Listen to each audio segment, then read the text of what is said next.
Battery চালিত autorickshaw বন্ধের প্রতিবাদে দিনভর রণক্ষেত্র রাজধানীর মিরপুর ঘটেছে গাড়ি ভাঙচুর, ধাওয়া পাল্টা ধাওয়া ও পুলিশ বক্সে আগুন দেওয়ার ঘটনা।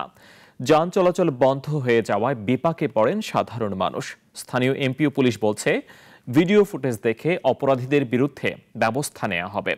ফজলে রাব্বিকে সাথে নিয়ে আরও জানাচ্ছেন সাইফুল শাহিন, ছবি তুলেছেন শরীফুল ইসলাম।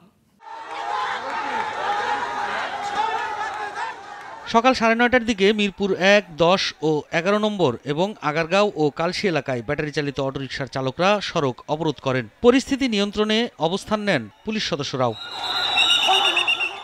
এক পর্যায়ে মিরপুর 11 এলাকায় বেশ কটি যাত্রীবাহী বাস ভাঙচুর করেন অটোরিকশার চালকরা। পরে মিরপুর 10 মোড়ে জড়ো হয়ে যান চলাচল বন্ধ করে দেন। সড়কে সৃষ্টি হয় তীব্র যানজট, দুর্ভোগে পড়েন যাত্রীরা। 2:30টার দিকে এক পাশ দিয়ে বাস চলাচল শুরু করলে আবারও ভাঙচুর করা হয়। পুলিশের সঙ্গে শুরু হয় ধাওয়া পাল্টা ধাওয়া। কি করবো ভাই, পেটের দায় মনে করেন কি একটা অটো কিনছি ভাই, তাও আবার কিস্তি দিয়া ভাই।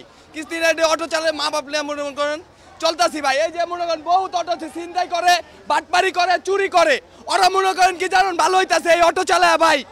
এই মনে করেন জনগণ কিল্লার রাস্তা নামছে ভাই, কিল্লার রাস্তা নামছে।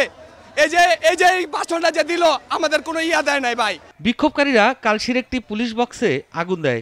চালকদের দাবি, কোনো শর্ত ছাড়াই সড়কে তাদের অটোরিকশা ও ইজি বাইক চালাতে দিতে হবে। সরকার দিবে।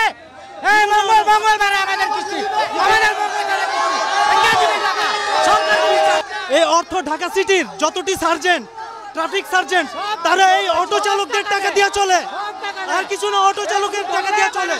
রিক্সা ধরলেই ব্যাটারি নিয়ে যাবে, গাড়ি নিয়ে যাবে, ওর বাপের টাকা।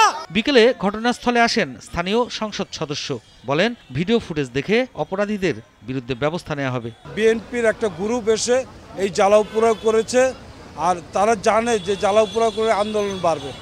এই সামান্য রিক্সাওয়ালাদের ইস্যু নিয়ে তারা যদি বিএনপির অলরেডি আমাদের কাছে ভিডিও ফুটেজ সহ আছে এবং কারা কারা ছিল তাদের নাম সহ আমরা উল্লেখ করে দেব। এমপি মহোদয় কথা বলার পরও কিছু লোক পরে বিচ্ছিন্নভাবে বিভিন্ন জায়গায় তারা বিভিন্ন অ্যাটাক করেছে, আমাদের ট্রাফিক বক্সেও তারা আগুন লাগিয়েছে। তো পরবর্তীতে আমরা অতিরিক্ত ফোর্স এনে তাদেরকে নিয়ন্ত্রণ করেছি। এখন পরিস্থিতি শান্ত আছে। বিকাল 5:30টার পর স্বাভাবিক হয় সড়কের যান চলাচল। গত 15 মে রাজধানীতে ব্যাটারি চালিত রিকশা বন্ধের নির্দেশনা দেন সড়কমন্ত্রী ওবায়দুল কাদের। এমন ঘোষণার প্রতিবাদে মাঠে নামেন চালকরা। সাইফুল শাহিন, নাগরিক, Dhaka. Walton air conditioner exchange অফারে স্প্লিট এসিতে 23,000 টাকা পর্যন্ত নিশ্চিত ছাড়।